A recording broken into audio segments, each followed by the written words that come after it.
حضور داتا صاحب فرماتے ہیں اپنے قلم سے، یہ آج میں کتاب ایک لے کے آیا ہوں، کشف المحجوب، سارا موضوع میں رہے دے جو یہ حضور داتا صاحب دی لکھی کتاب جو آج موضوع اپنا سارا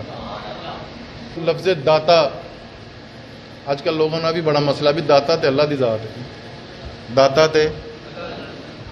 آپ یقین کریں، آپ قرآن مجید کھولیں، پہلا صفحہ کھولیں جہاں پہ 99 نام ہیں اللہ تعالیٰ کے، اور یہ عادت بنائیں کہ پڑھا بھی کریں ان کو،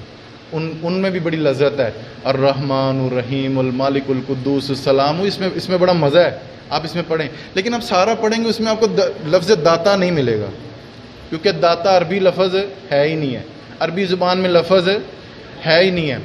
تو لوگ کہتے ہیں جی داتا صرف اللہ دی ذات ہے، آپ ان کو داتا کہہ دیتے ہیں، دیکھو نا شرک ہو گیا۔ تو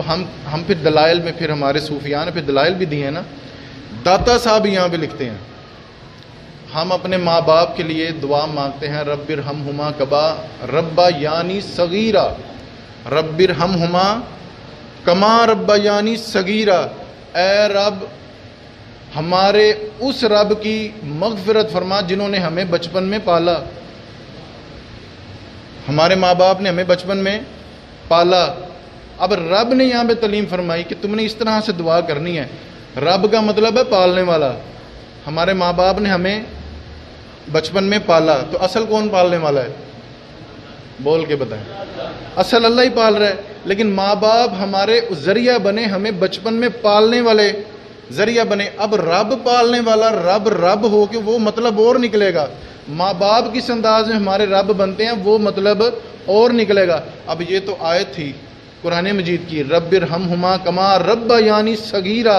اب رب نے ماں باپ کو رب کہہ دیا تو ہو گیا شرک۔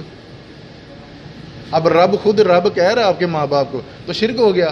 اسی طرح سے ایک اور آیت کا میں حوالہ دیتا چلوں، یہ بھی داتا صاحب نے دلیل پیش کی ہے۔ داتا صاحب فرماتے ہیں کہ واللہ غنی وانتم الفقراء، اللہ سب تو بڑا غنی ہے اور تم سارے اس کے محتاج ہو، عوام ساری اس کی، اللہ کی مخلوق اللہ کی محتاج ہے۔ واللہ غنی، اللہ سب تو بڑا غنی ہے، تو پھر یہ حضرت عثمان غنی کی پلیٹ لگی ہے، تو پھر حضرت عثمان غنی کو غنی کیوں کہتے ہو؟ اللہ غنی اور معنوں میں غنی ہے،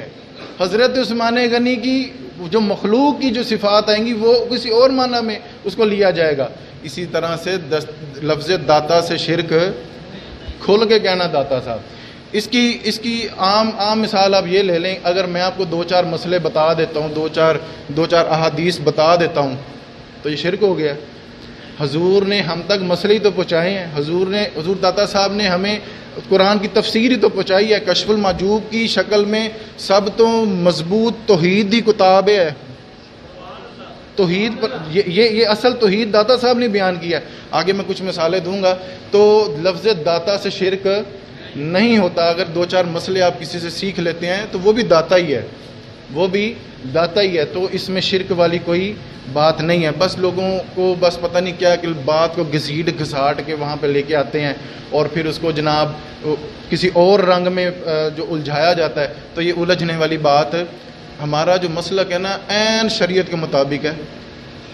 میں نے آپ کو 2 دلائل دیے ہیں، دلائل کا انبار موجود ہیں، لیکن آسانی کے لیے میں نے صرف 2 دلائل دیے ہیں۔ اگلی بات سنیں، حضور داتا صاحب نے، اور حضور داتا صاحب وہ شخصیت نہیں ہے کہ پتہ ہی نہیں کہاں سے آئے کہاں گئے، ان کی پتہ نہیں کیا تعلیمات تھیں۔ حضور داتا صاحب، حضور بابا صاحب، بابا فرید گنج شکر، حضور بابا غلام فرید کوٹ مٹھن والے، حضور تاج الشریعہ اور حضور غوث اعظم، یہ وہ جلیل القدر اولیاء ہیں، صوفیاء ہیں، جن کی تصانیف، جن کی کتابیں آج بھی مارکیٹ میں مل جاتی ہیں، جا کے پڑھیں، ان کی تعلیمات کیا ہیں جا کے پڑھیں۔ ابھی ایک بچے نے مجھے ایک یہ چٹ دی ہے، میں پڑھ دیتا ہوں۔ 34واں سالانہ پیدل قافلہ 5 ستمبر بروز منگل 4 بجے گول چکر چوک داتا صاحب علی حجویری رائمنڈ سے صوبے داتا دربار روانہ ہوگا۔ احباب شرکت فرما کر ثواب درائن حاصل کریں۔ لیکن داتا صاحب نے کہیں پہ بھی نہیں یہ لکھا کہ چولی وڈی جی پھڑیا جے، چادر پھڑیا جے تو ٹول ٹمکے بجا کے تو میرے دربار پہنچا جائے۔ یہ جس نے بھی بھائی نے چٹ دی ہے، یہ نہیں، میرے لیے حجت یہ ہے، جو اس میں لکھا ہے میں آپ کو وہ بتاؤں گا۔ اب وہ